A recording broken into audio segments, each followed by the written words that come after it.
Welcome to Mystery Cafe, your ultimate stop for gripping detective stories, chilling mysteries, and unforgettable investigations. Here, every video serves a fresh dose of suspense, shocking twists, and cases that challenge your inner detective. From classic whodunits to modern crime stories, we bring the world of mystery straight to your screen, where every clue matters and no secret stays buried for long. Before we start unraveling today's mystery, we'd love to know, where are you watching from? Globe showing Europe, Africa. Drop your country, city, or stay in the comments, and let's see how far the Mystery Cafe family reaches. Magnifying glass tilted right. The Curious Case of the Scarlet Envelope. Chapter 1, A Stranger in the Village. The small village of Flambeau-on-the-Hill often looked as if it had dozed off sometime in the previous century and had never quite bothered to wake again. The streets curled lazily around the churchyard, roses leaned across white fences, and the inn, with its creaking signboard of a painted fox, seemed to welcome only the same handful of guests who had been coming for years. Change, like an uninvited visitor, rarely stepped foot there. Father Brown liked it that way. He was a man who found comfort in the predictable rhythm of bells and prayers, the chatter of parishioners after Mass, the smell of old hymnals in the pews. On most mornings, he could be found in St. Mary's Church, performing humble duties that some might have considered beneath the dignity of a priest, dusting the altar, polishing brass candlesticks, or replacing the wilted flowers left by a pious old widow. He never thought of such tasks as trivial. To him, faith was built in the smallest details. That morning, however, his broom rested against the wall while he paused to examine a patch of sunlight streaming through a stained glass window. It splashed colors across the flagstones, a bleeding crimson, a deep ocean blue, a hopeful gold. He often thought God painted in glass what men could not quite see in their own souls. The reflection was broken by a sharp knock at the church's heavy oak door. Father Brown blinked, adjusting his round spectacles, and shuffled forward. With a push, the hinges groaned open, and instead of Mrs. McCarthy, who usually stormed in with village gossip, a stranger appeared. He was tall, broad-shouldered, and wrapped in a travel-worn coat. His hat cast a shadow across his eyes, though the quick darting movements of those eyes suggested a hunted man. His boots were caked in mud, his breathing slightly uneven, as if he had walked a long way, or run. "Good morning," Father Brown said, with the politeness that came as naturally to him as breathing. "You seem troubled. May I be of service?" The man hesitated. Then, with a motion as sudden as it was silent, he reached into his coat pocket and produced a small envelope. Its color struck Father Brown immediately, a deep scarlet red, as though dipped in sealing wax itself. Upon it gleamed a crest, a serpent coiled around a cross.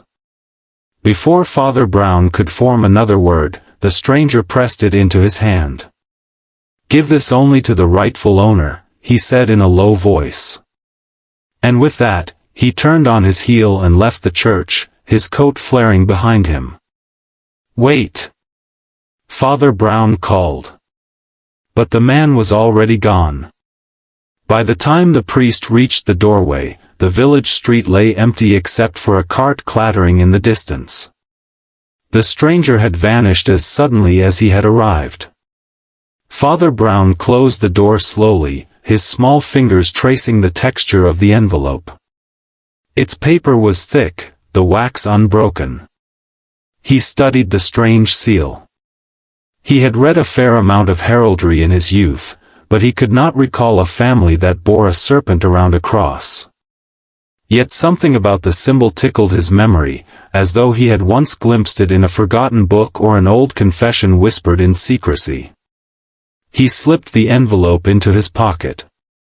He was not a man easily shaken, but he recognized the difference between a parishioner bringing him a message and a desperate stranger placing a mystery in his care. By noon, the village tea shop was already full of its usual clientele, schoolchildren giggling over scones, farmers stamping mud from their boots, and the ever-curious Miss Evelyn Carter, who taught at the school and had a nose for stories. She sat stiffly at a table with Inspector Grant, the stocky village constable.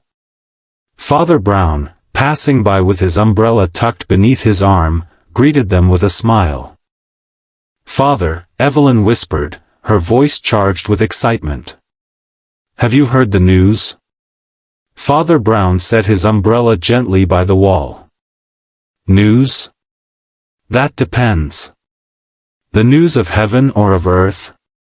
"Of earth, this time," Evelyn replied, leaning in. "Lord Redgrave's estate was broken into last night." "Broken into?" Father Brown repeated quietly. Inspector Grant snorted. "Ransacked, more like. His lordship's study was turned upside down. Cupboards flung open, drawers rifled through. And yet, nothing stolen. Not a single coin or jewel missing." "That is unusual," Father Brown murmured, stirring sugar into his tea with slow precision. "When a thief takes nothing, it is not theft he is after." Evelyn nodded eagerly. "Some say it was a message. A warning, perhaps. Though what anyone would wish to warn Lord Redgrave about, I cannot imagine.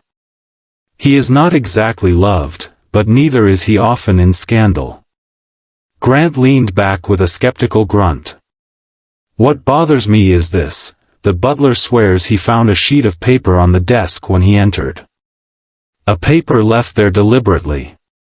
But Lord Redgrave refused to show it to anyone. Said it was private." "Private," Father Brown repeated softly, as though the word itself were a clue. The priest sipped his tea. He thought of the scarlet envelope now resting in his pocket, sealed tightly with a serpent and cross. The coincidence, if it was a coincidence, sat uneasily with him. He wondered whether the stranger who had appeared in his church that morning and the intruder at Redgrave Hall the previous night might in fact be pieces of the same puzzle. Grant continued, "We've doubled patrols around the estate, but his lordship insists nothing more must be said of it. That in itself makes me more suspicious than the burglary." Father Brown nodded. He had long believed that secrets created more danger than truth ever did. And yet, he also understood that men clung to secrecy as if it were armor. Sometimes it hid shame, sometimes pride, and sometimes a crime. When the priest left the tea shop, the autumn clouds were already gathering above the fields. He walked slowly toward the lane that led to Redgrave Hall. The manor stood on the far hill, dark stone rising above hedges and gates like a brooding sentinel. As he approached, he touched the envelope in his pocket. The red paper seemed almost warm against his fingertips, as though it carried its own pulse. Somewhere in its silent folds was a message that might explain everything, or open a door to deeper danger. Father Brown's face, round and unassuming, showed no fear. He was used to carrying burdens that others would not touch. Still, he felt a peculiar gravity in the air, as if the village itself were holding its breath. Whatever lay inside the scarlet envelope, he knew this: the mystery had already chosen him, and it would not let him go until truth came to light. Chapter 2: The Redgrave Estate. The Redgrave Estate had stood for centuries on the highest rise overlooking Flambeau on the hill. Its grey walls bore the weathered look of generations, ivy clawing up the stones, gargoyles staring down with frozen sneers. Most villagers spoke of it in hushed tones, not because it was haunted, but because Lord Redgrave himself seemed a man carved out of stone, aloof, stern, and altogether untouchable. As Father Brown walked the long gravel drive, his shoes crunching softly beneath him, he considered the peculiar paradox of such houses. They were built to keep strangers out, yet the secrets inside often leaked like water through cracks in stone. The butler, a thin man named Hargreaves with a face as stiff as parchment, opened the great oak door. "Good afternoon, Father," he said, bowing slightly. "His lordship is in the library. Shall I announce you?" "Thank you," Father Brown replied, removing his hat. "Though I fear I may intrude." "His lordship receives few guests," Hargreaves muttered, leading him across a long hallway lined with ancestral portraits. Each painted ancestor glared down with the same hawkish nose and cold, pale eyes. It was as though the family line had perfected a single expression of suspicion. In the library, Lord Redgrave sat by a roaring fire, his tall frame draped in a velvet smoking jacket. He was a man in his 60s, his hair silver at the temples, his eyes sharp enough to slice through conversation. On the table beside him lay an empty brandy glass and a pile of papers stacked with unusual care. "Father Brown," Redgrave said, his voice low and deliberate. "To what do I owe this unexpected visit?" The priest sat down gently in the chair opposite him. "I hear there was some disturbance last night," he said quietly. "Burglary is always troubling. I thought perhaps you might wish for a listening ear." Redgrave's lips curved into the faintest smile, though it did not reach his eyes. "The constable wastes his time with village gossip." Nothing of consequence occurred. Father Brown folded his hands across his lap. "Yet the butler spoke of disorder in your study. And I was told a paper was left upon your desk." At this, Redgrave's gaze flickered, only for an instant, but enough for the priest to note. "I see," the Lord said slowly. "You have been well informed." "Yes, a paper was left. A trivial scrap. Its contents of no interest to anyone." "Even so," Father Brown replied softly, "it is remarkable how scraps of paper sometimes hold more danger than weapons."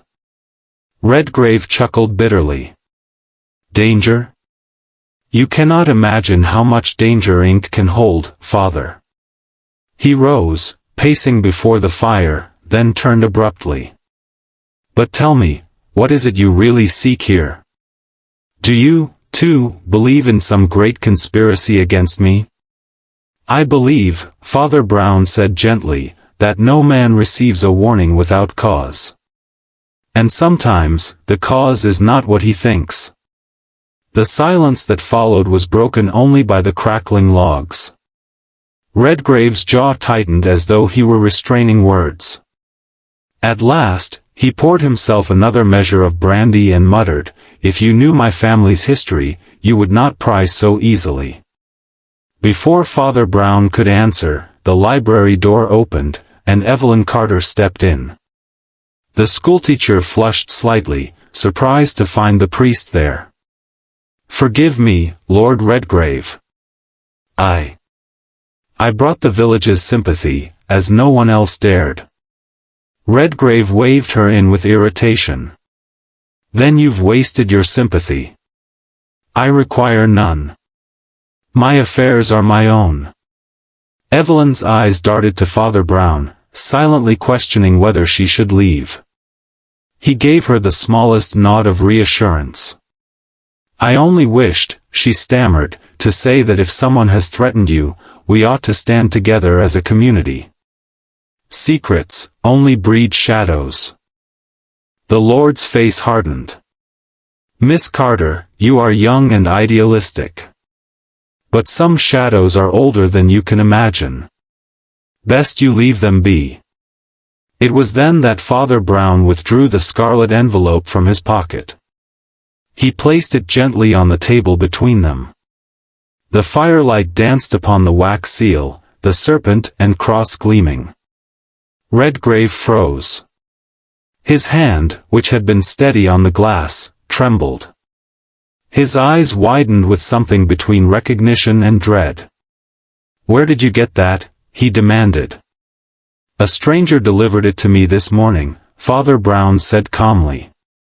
He told me to give it only to the rightful owner. And it seems, my lord, that owner may be you. Redgrave stared at the envelope as though it were a viper poised to strike. This cannot be, he muttered. Not after all these years. He seized it, breaking the wax with a sudden violence. Inside lay a single folded sheet. As he read, the color drained from his face. His lips moved silently over words unseen. At last he sank into the chair, his shoulders sagging. Evelyn, unable to contain herself, whispered, "What does it say?" Redgrave looked at her, then at Father Brown.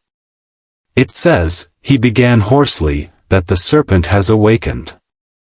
That what was hidden will be revealed." The priest leaned forward, his expression mild yet attentive.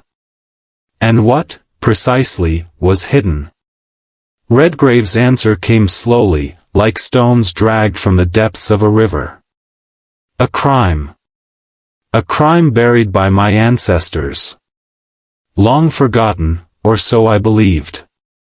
And now it returns to destroy us." The fire hissed as a log split apart. Outside, the wind rattled the shutters. Evelyn shivered, though the room was warm. Father Brown, however, remained still. He had heard confessions of men burdened by far less, and he recognized the weight pressing down upon Lord Redgrave now. "The truth," he said softly, "has a way of walking back into our lives, even when the door is bolted." Redgrave buried his face in his hands. "If what this letter claims is true, then the danger is not only to me, but to all who bear my name. And you, Father, you may have stepped into something far darker than you realize." Yet Father Brown only looked at the embers glowing in the grate. "Darkness," he said gently, "is merely the absence of light. And light, my lord, can always be brought back." Chapter 3, Secrets of the Past. The following morning broke with a grey drizzle that misted across the fields. Father Brown, umbrella in hand, walked the narrow lane toward the village square. Rain had a way of washing the world clean, but it also brought out the darker colors in stone and soil, as if secrets rose to the surface when skies turned gloomy. He had spent much of the night thinking about Lord Redgrave's words. "A crime buried by my ancestors," the nobleman had said. The phrase echoed like a tolling bell in the priest's mind. For Father Brown, truth was never confined to the present. The sins of the past often left footprints too heavy to vanish, no matter how carefully one tried to cover them. At the inn, he found Inspector Grant nursing a mug of steaming tea. The inspector looked more tired than usual, his eyes shadowed with frustration. "Ah, Father," he muttered. "Sit with me, will you? You may make sense of what I cannot." The priest obliged, lowering himself into the wooden chair opposite. "Still puzzled by Redgrave Hall?" Grant grunted. "Puzzled is too kind a word. I've searched the grounds. No sign of forced entry. Whoever went through that study knew their way around. And his lordship is tighter than a locked chest, won't tell me what that paper contained." Father Brown's expression was mild, almost childlike in its innocence. "Perhaps he fears that to speak of it is to make it real." Grant frowned. "That's poetry, Father. I need facts. Motives. Suspects." "Ah," Father Brown said softly, "but motives are often poetry themselves, verses written in the heart. Facts may tell you who was present, but motives tell you why. And it is the why that unlocks truth." Grant sighed, clearly accustomed to the priest's peculiar way of turning puzzles inside out. "Do you believe his lordship is hiding something criminal?" "I believe," Father Brown replied gently, "that all men are hiding something. The question is whether what they hide harms others, or merely themselves. Before Grant could answer, the inn door swung open, and in swept Miss Evelyn Carter, rain dripping from her cloak. She shook herself like a bird and made straight for their table. "You'll never guess," she said breathlessly.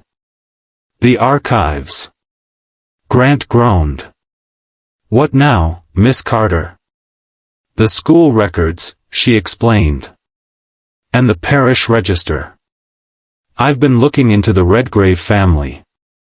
Did you know that in 1875, there was a scandal hushed up at the estate?" Grant raised his brows. "Scandal? What kind of scandal?" Evelyn lowered her voice, though the inn was nearly empty. "A disappearance.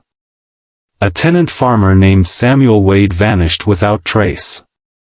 His wife insisted he'd gone to the manor that very night to collect overdue wages. He never returned. No body was ever found." The inspector scratched his chin. "And you think this is connected?" Evelyn's eyes gleamed. "The timing matches the phrase in that letter. What was hidden will be revealed. What if Lord Redgrave's ancestors were involved in covering up Wade's disappearance?" Father Brown tapped his fingers lightly on the table. "It is possible," he murmured. "But remember, possibilities are not proof. Still, buried sins have a curious way of resurfacing when least expected."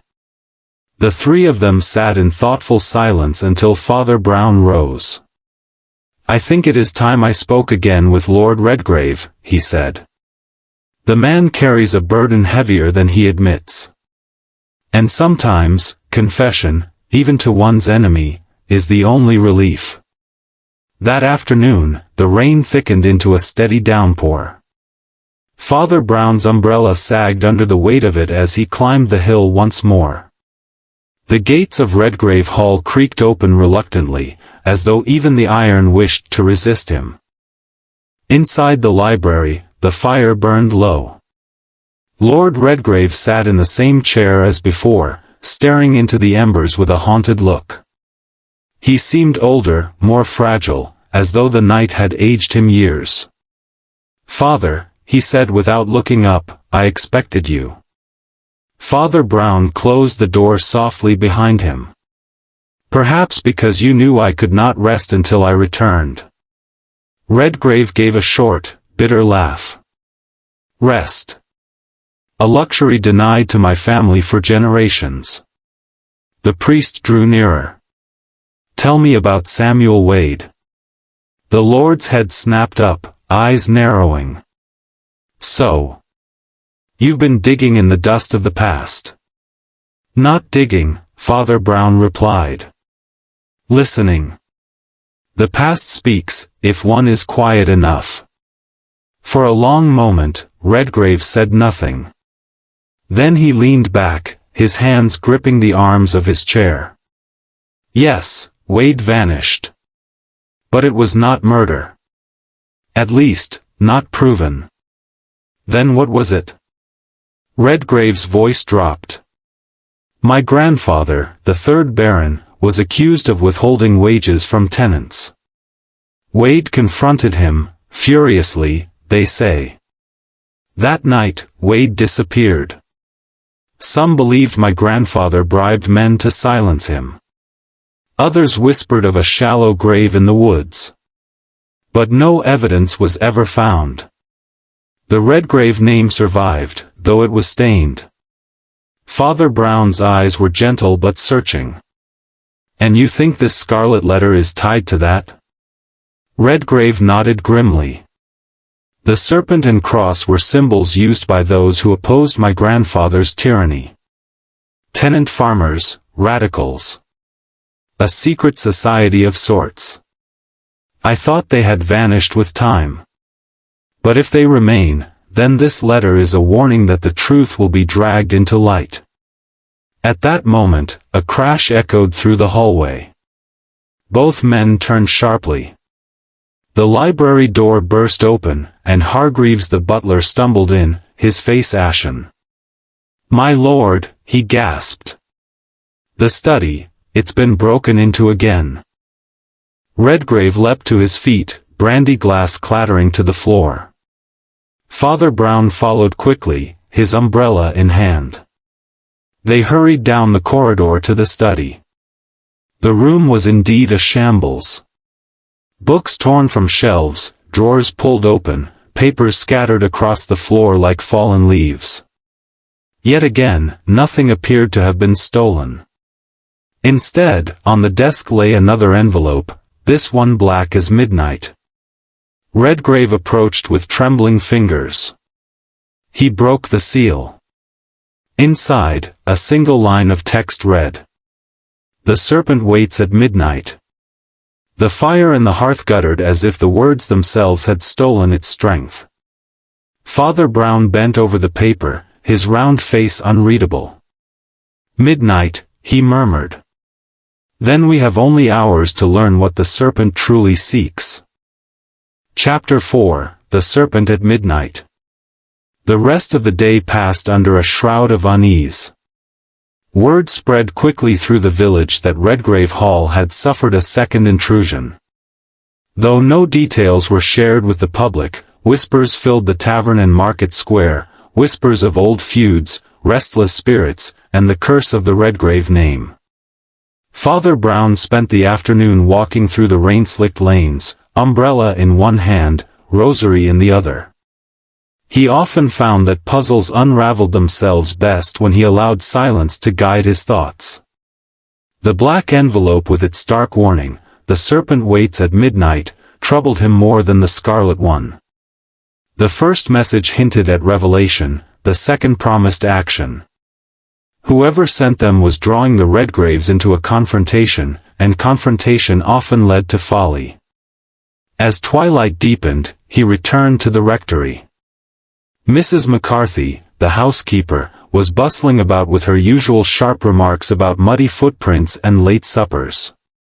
Father Brown smiled absently, thanked her for the stew, and then retreated to his study. There, he laid both envelopes before him, the scarlet and the black. He studied the seals, the paper, the handwriting. The ink strokes were bold, deliberate, written by someone with a steady hand and strong will.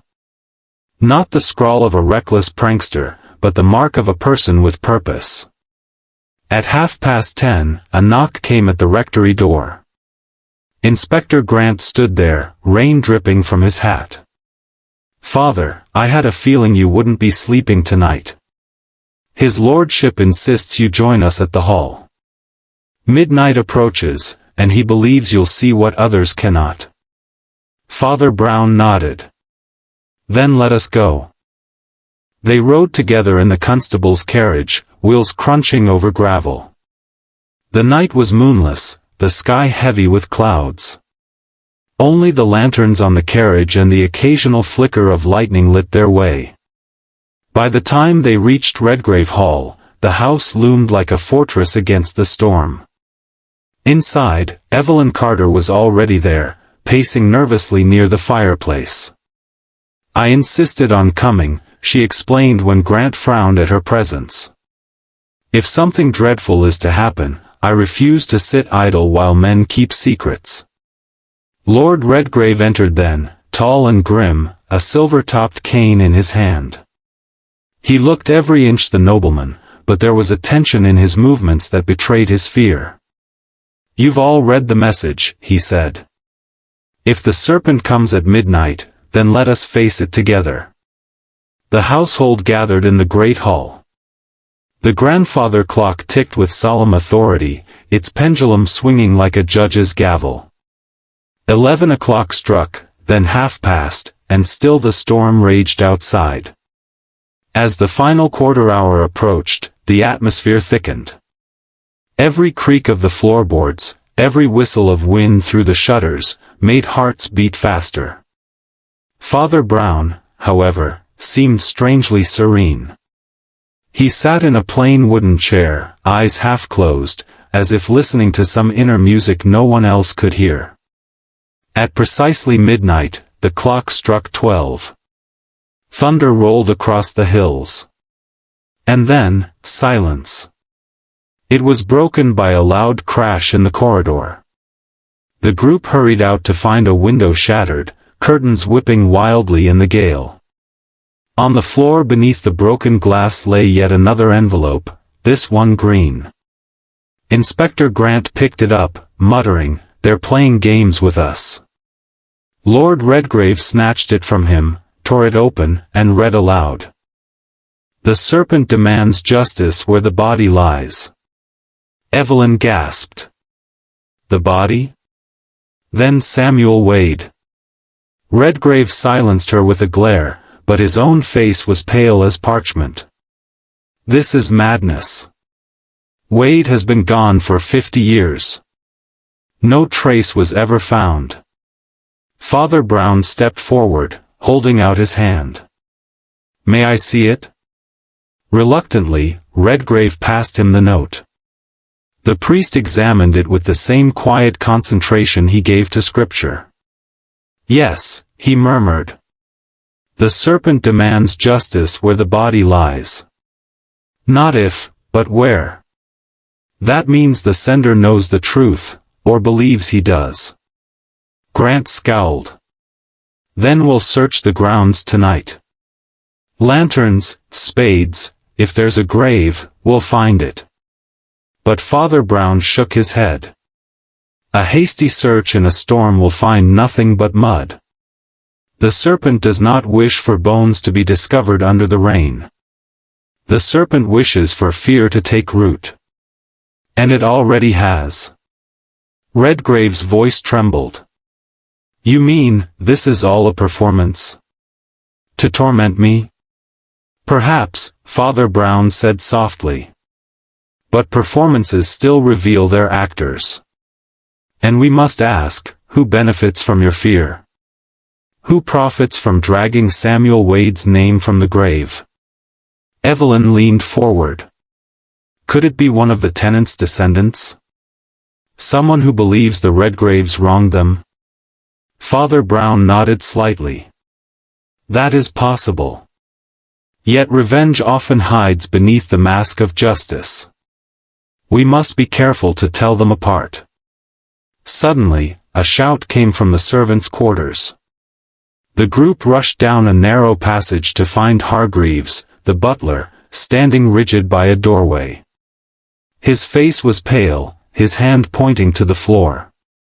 There, scrawled in chalk across the flagstones, were the words, "The Serpent knows." The chalk was fresh, the lines sharp. Someone had written it only moments before. Grant barked orders, sending footmen to search the hall for intruders. Doors were thrown open, cupboards flung wide, but no stranger was found. The storm outside made it impossible to tell if someone had slipped away into the night. Meanwhile, Father Brown bent over the chalk letters, his fingers brushing lightly against them. "Strange," he said quietly. "Whoever wrote this wanted to be seen. But not caught. Like a ghost that leaves footprints but no face." Redgrave pressed his hand to his forehead. "I cannot endure this. If the body of Wade truly lies on these grounds, then my family will be ruined." Father Brown looked up at him, his eyes kind but firm.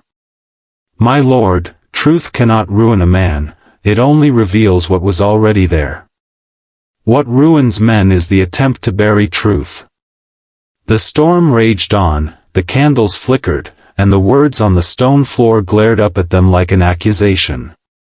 Midnight had passed, but the Serpent had indeed appeared, not in flesh, but in message. And Father Brown knew that before the night was over, the Serpent's trail would lead them somewhere none of them expected. Chapter 5, The Grave Beneath the Oak. Morning came reluctantly, gray light pushing its way through tattered clouds. The storm had left the field sodden, the hedgerows dripping, and the village buzzing with rumors. By the time Father Brown walked toward the market, whispers of the Serpent had already spread among the stalls. Some villagers spoke of ghosts. Others insisted a secret society had returned. And more than one muttered that the Redgraves were cursed for their ancestors' sins. Father Brown stopped briefly at the bakery for a roll, exchanged greetings, and listened without comment. He had learned long ago that gossip was not mere idle chatter but often the echo of deeper fears. And fear, when fed, grew sharper than truth. At the constable's office, Inspector Grant was already drafting orders. Lanterns, ropes, and spades were piled against the wall. "We'll search the estate today," he declared firmly. "If Wade's bones are buried there, we'll find them." The green envelope was clear enough. Evelyn Carter sat nearby, her notebook in hand. She looked up, eyes wide. But what if it's a trap? What if the Serpent only wants us to dig in the wrong place, to distract us from something else? Grant scowled. Then let him. A dig may settle the rumors once and for all. Father Brown, quietly munching his bread, spoke after a pause. Truth is not always settled by spades. But since the Serpent has named a body, perhaps the ground itself will yield some answer. By mid-afternoon, a small procession of men trudged up to Redgrave Hall. Servants watched nervously from windows as the inspector led them to the far side of the estate grounds. There, on a rise near the orchard, stood an ancient oak tree, its gnarled branches twisted against the sky. Redgrave himself accompanied them, cane tapping the damp earth. His face was set, but his eyes betrayed sleeplessness. If they buried Wade anywhere, he muttered, it would be here. This land was his grazing field before he vanished. The inspector gave the order, and spades struck the ground. The soil was heavy, clinging to boots, yet the men worked with determination. Hours passed. A hole widened beneath the oak. Crows circled above, their caws harsh against the silence of labor. At last, a cry went up. One of the diggers struck wood. Together they cleared soil until a rotting box emerged, long and narrow. The onlookers fell silent as the lid was pried open. Inside lay not a skeleton, but bundles of old ledgers, bound in leather, swollen with damp. Evelyn gasped. Not a body, records. Inspector Grant pulled one free, brushing off soil.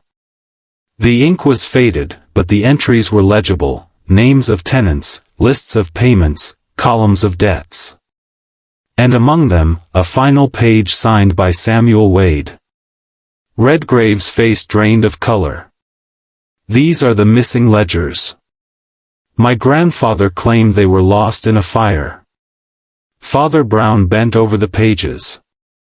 Lost, he murmured, or buried. For a ledger can condemn a man more surely than bones. Grant's eyes narrowed. If these show your grandfather cheated tenants, Wade may have tried to expose it.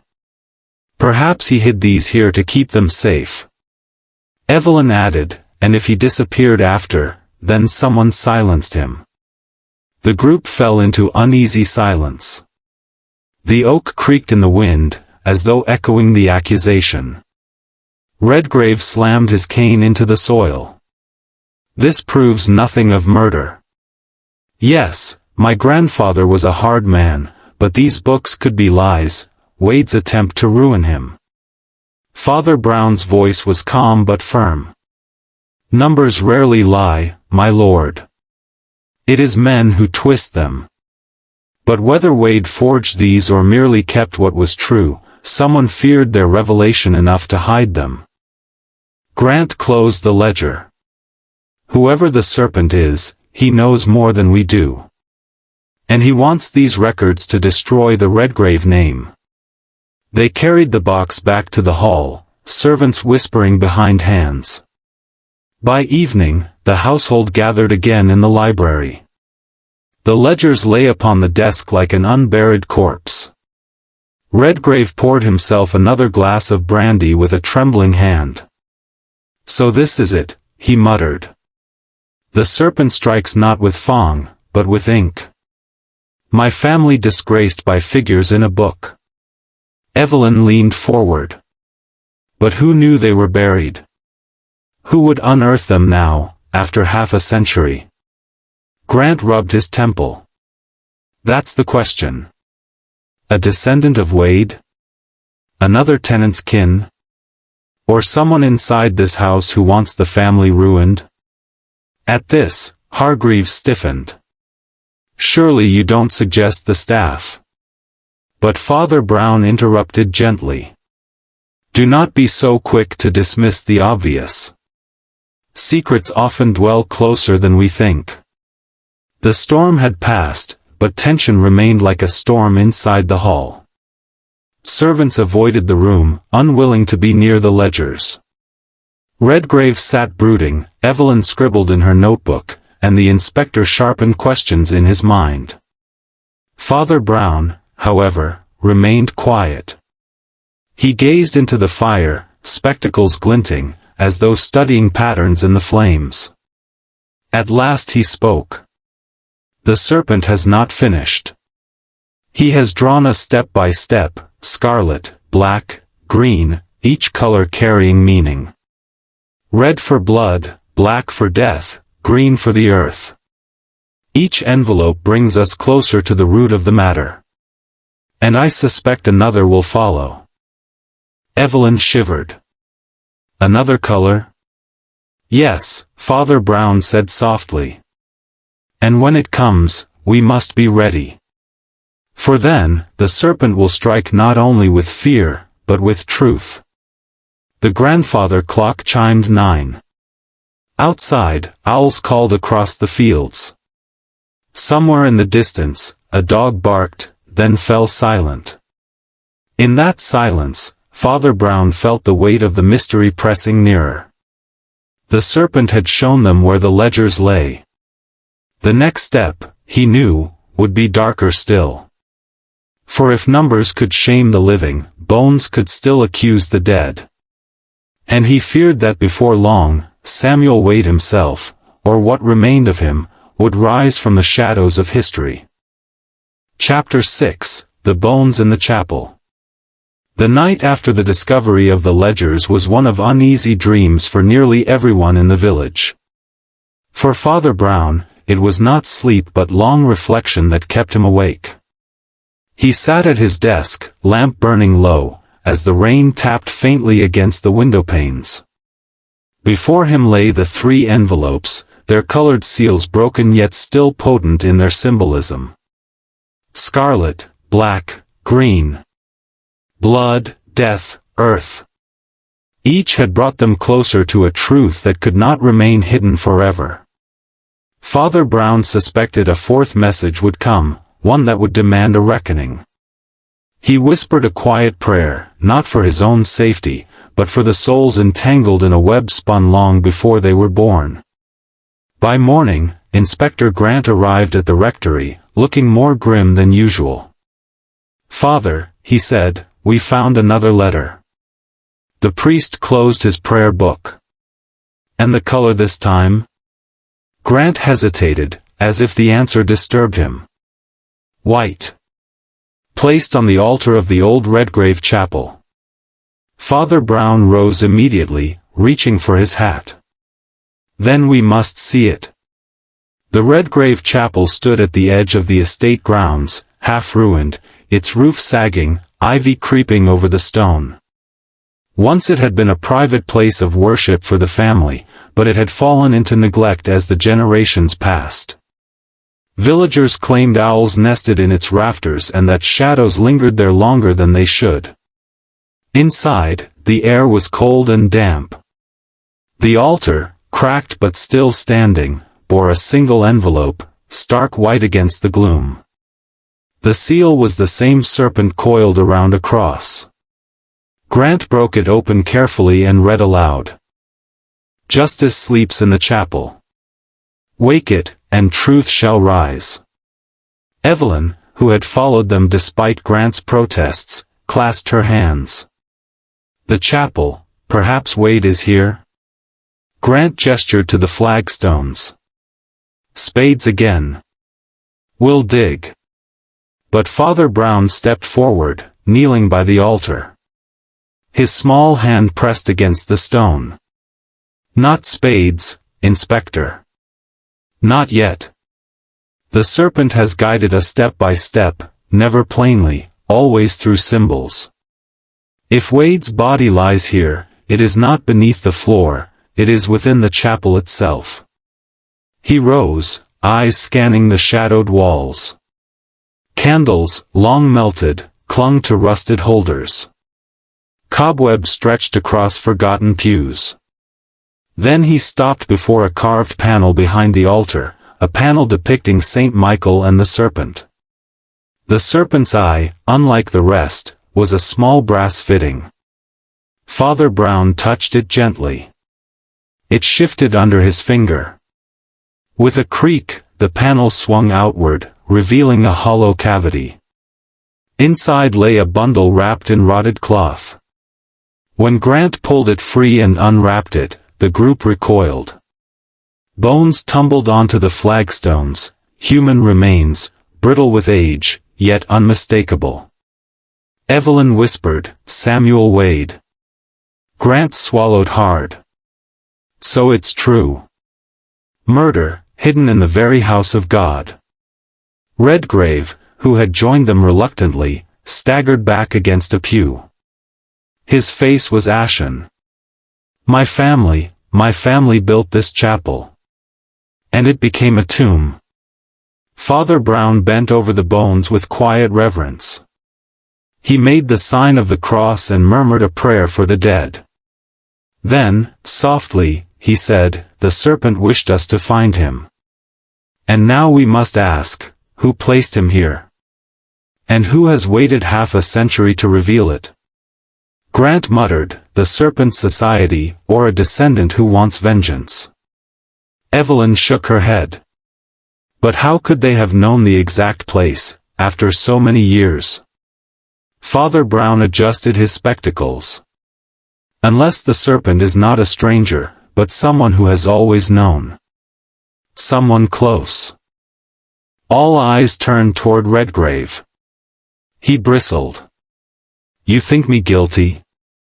That I murdered Wade before I was even born?" Father Brown's voice was calm. "Not you, my lord. But perhaps one of your household carries knowledge inherited from the past. Secrets are passed down as heirlooms, and sometimes the desire for vengeance is as carefully preserved as family silver." The chapel grew still. Rain dripped through cracks in the roof, each drop echoing like a clock's tick. The bones lay between them, mute yet accusing. Grant finally ordered the remains gathered and carried to the constable's office for examination.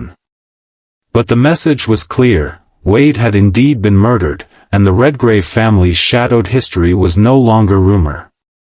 It was fact. That evening, the village was alive with speculation. The pub overflowed with talk, farmers spoke in low voices in the fields, mothers pulled their children closer as if the very air had grown dangerous. The Serpent became less a symbol and more a living presence in every whispered conversation. In the library of Redgrave Hall, the mood was darker still. The ledgers remained on the desk, and now the knowledge of Wade's bones in the chapel weighed on everyone present. Evelyn leaned forward. "This Serpent, he's not simply tormenting you, my lord. He's guiding us. He wants every truth uncovered, step by step. First the debt, then the burial. What comes next?" Father Brown answered quietly. "The Serpent has given us colors. Red for warning, black for death, green for the grave, white for bones. The next will be final, the color of judgment. Perhaps gold, or purple. A kingly color. And with it will come the unmasking." Grant muttered, "And when that moment comes, I'll have him in irons." But Father Brown shook his head gently. Iron binds the body, Inspector.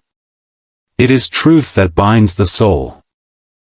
Lord Redgrave slumped in his chair, staring into his glass. You do not understand. If Wade's death is laid at my grandfather's door, the Redgrave name is finished. Our tenants will turn against us, the estate will crumble, everything my family built will be ashes. Father Brown looked at him with compassion. Better ashes built on truth than mansions built on lies. God forgives the penitent, my lord, but the world never forgives denial. Silence fell. Only the fire crackled, throwing restless shadows across the room. Somewhere deep within the house, a floorboard creaked, and the sound lingered like an omen. Father Brown folded his hands. The serpent is close. Very close. And when he strikes again, it will not be in shadow but in light. Be ready, my lord. For the truth is no longer sleeping. Chapter 7, The Mask of the Serpent. The discovery in the chapel had changed everything. The villagers no longer spoke of rumors or legends. They spoke of fact. Samuel Wade's bones had been found, and the Redgrave name, once proud, now trembled under the weight of accusation. In Redgrave Hall, the atmosphere was heavy as storm clouds. Lord Redgrave remained withdrawn, barely speaking to his staff, while Inspector Grant scoured the estate for signs of intruders. Evelyn Carter, her curiosity sharpened into conviction, filled page after page in her notebook. And Father Brown, quiet, thoughtful, seemed to move among them like a man listening to voices no one else could hear. On the second night after the chapel revelation, a servant entered the library trembling. Another envelope, my lord. It was left on the front steps. The paper was not scarlet, black, green, or white. It was gold, shining faintly in the lamplight. The seal once again bore the serpent and cross. All eyes fixed on it. Lord Redgrave's hands shook as he broke the seal. Inside, the words were short, written with the same steady hand. At dawn, the serpent will unmask. Inspector Grant slammed his fist on the desk. Good. Let him come. We'll be waiting. I'll have men posted at every gate. But Father Brown shook his head. If the serpent wished to avoid you, Inspector, he would have done so long ago. No, he means to appear, to be seen. He wants this unmasking to be a performance. Evelyn leaned forward. Then we must discover who he is before he chooses his stage. Grant scowled. And how do you suggest we do that? Father Brown adjusted his spectacles. By asking the one question no one has yet asked, who, in this matter, has knowledge too precise to be chance? They fell silent, considering his words.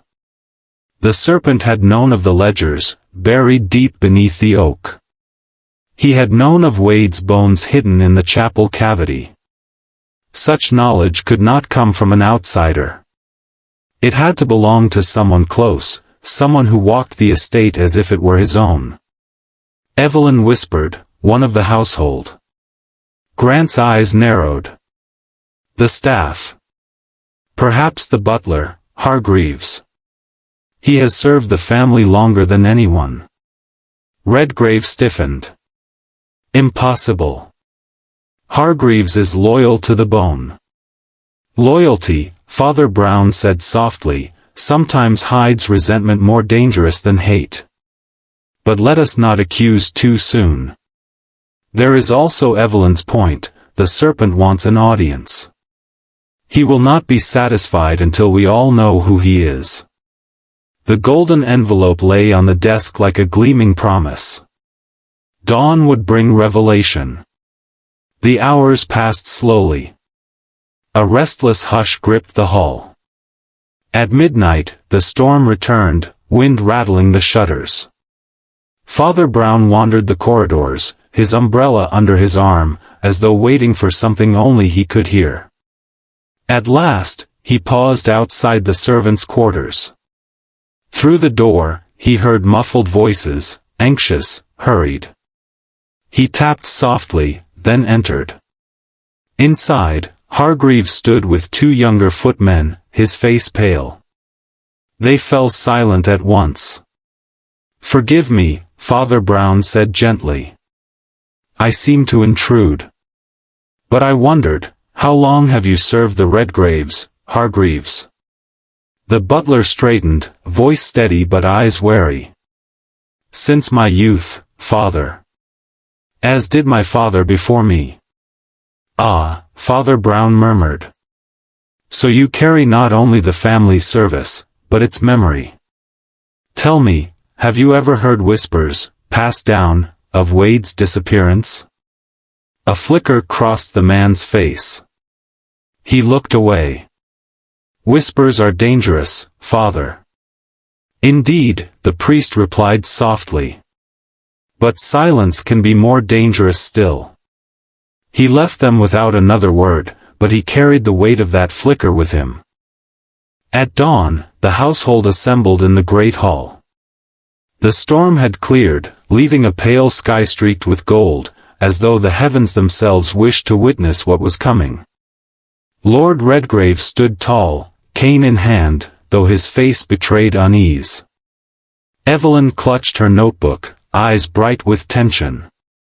Inspector Grant positioned his men strategically near the doors.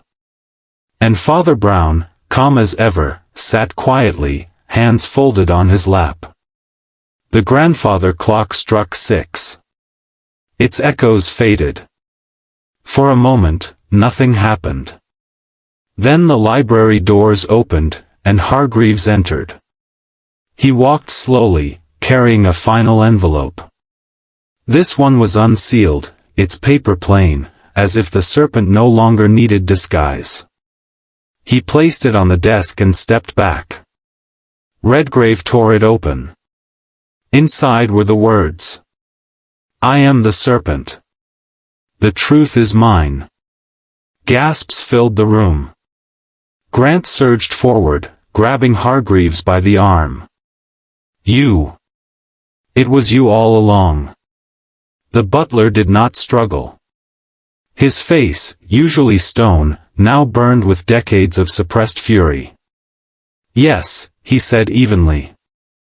"I am the Serpent. And why not? My grandfather was Samuel Wade. My father told me the truth before he died. Your family murdered ours, buried him like a dog in your chapel, and carried on as lords while we carried silence. Do you know what it means to serve the very house that destroyed your blood? To polish silver for the descendants of murderers? To bow and scrape before their portraits?" Redgrave's voice cracked. "This is madness. My grandfather." "Your grandfather killed mine," Hargreaves spat. "And when I found the ledgers, when I discovered the hidden bones, I knew justice had to rise. I became the Serpent, coiled and waiting, until the time came to strike." Grant's grip tightened. "You'll answer for threats and trespass. The law will see to that." But Father Brown's gentle voice cut through the clamor. "And yet, Inspector, can you not see? The Serpent has already delivered justice, not with knife or poison, but with truth. He has unburied what was hidden. The law will punish him for fear and trespass, yes, but it cannot punish him for unveiling what was real." Evelyn's eyes filled with tears. "All this time, Hargreaves, you lived with this burning secret." The butler turned to her, his anger softening. "Secrets eat men alive, Miss Carter. I chose to make mine a weapon instead of a wound." Father Brown looked at him steadily. "And yet, weapons wound the wielder as well. You have unmasked yourself, Hargreaves.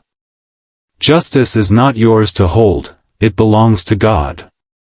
And he will ask whether you brought truth for love of the dead, or for hatred of the living. For the first time, Hargreaves faltered. His face twisted, not with rage, but with weariness. I only wanted them to know.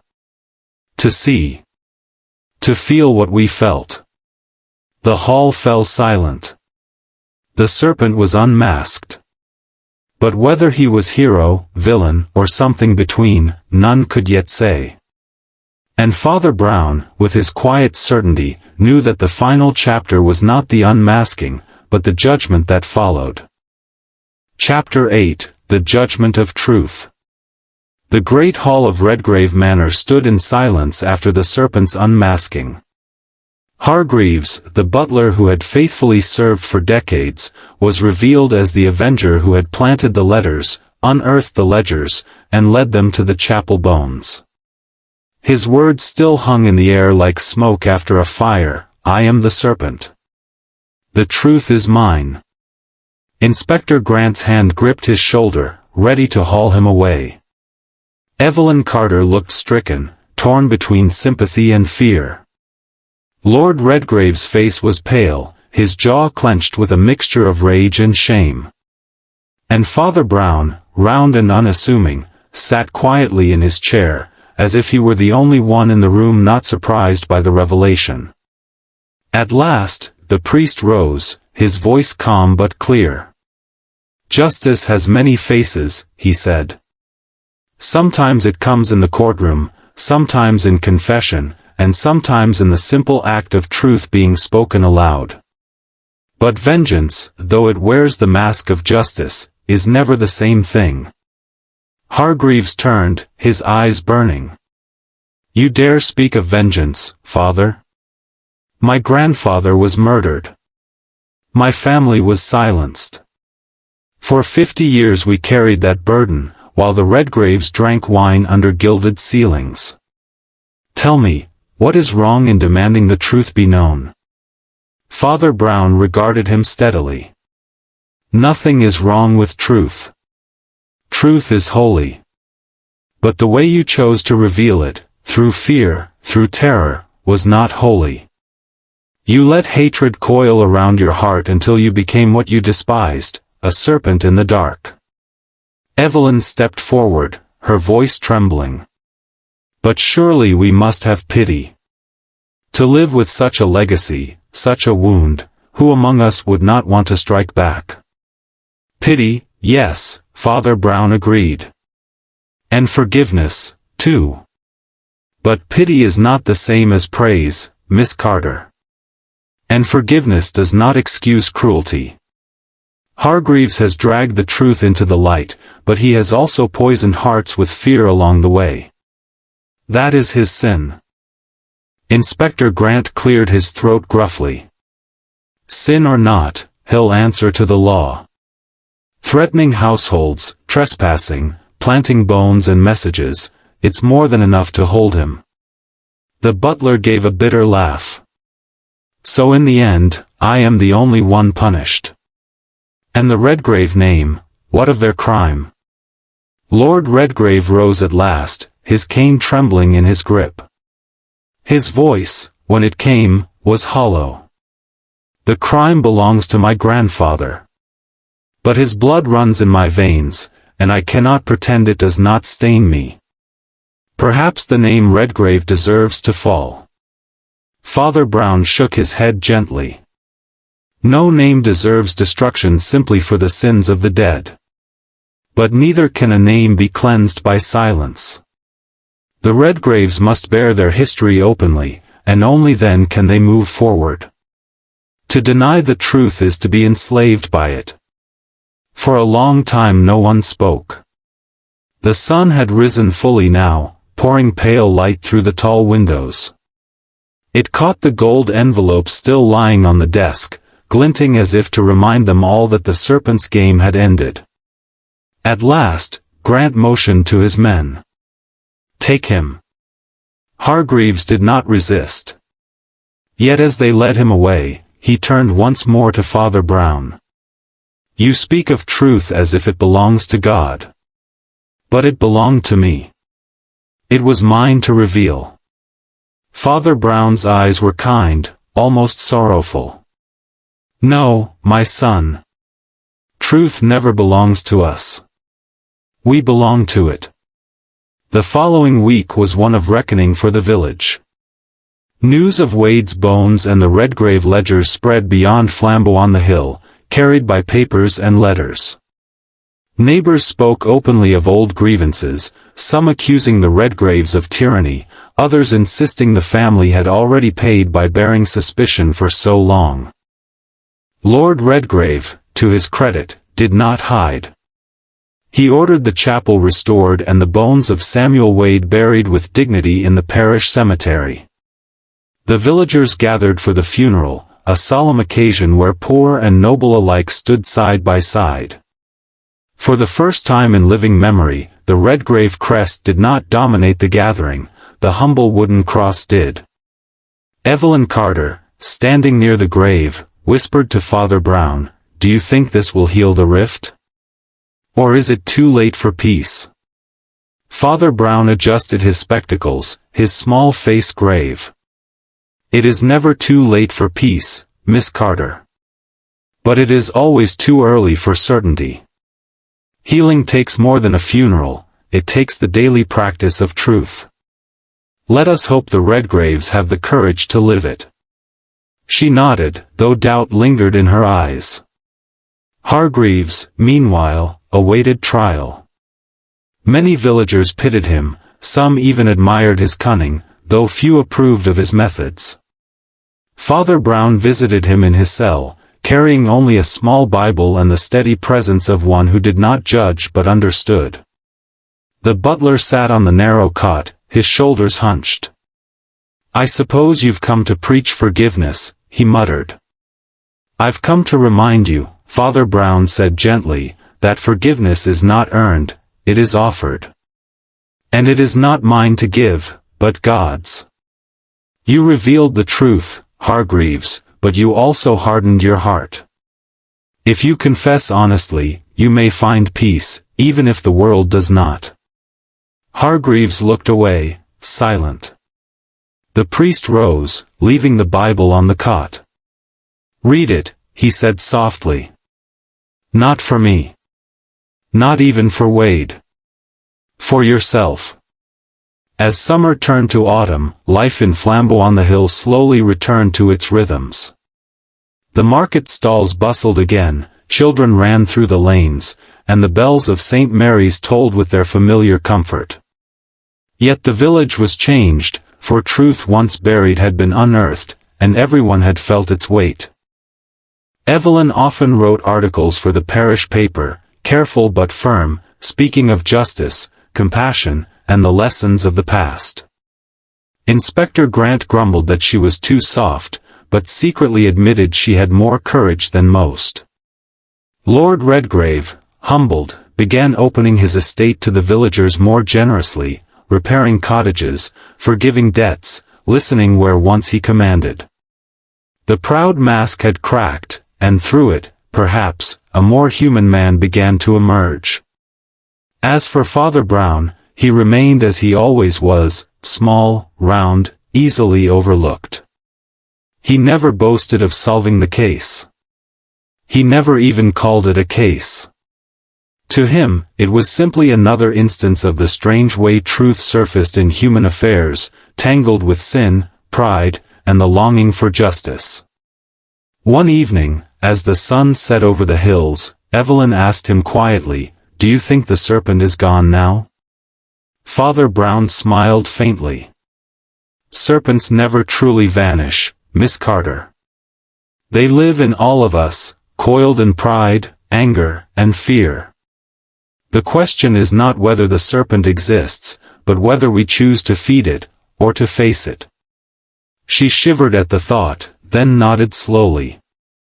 The priest looked out across the quiet village. Truth has a strange way of rising, no matter how deep it is buried. Men can seal ledgers in boxes, hide bones in chapels, or bury guilt in their hearts. But one day, all will be revealed. That is not the serpent's work, Miss Carter. That is God's. And with that, Father Brown adjusted his hat, tucked his umbrella under his arm, and walked slowly back towards St. Mary's, the evening bells ringing him home.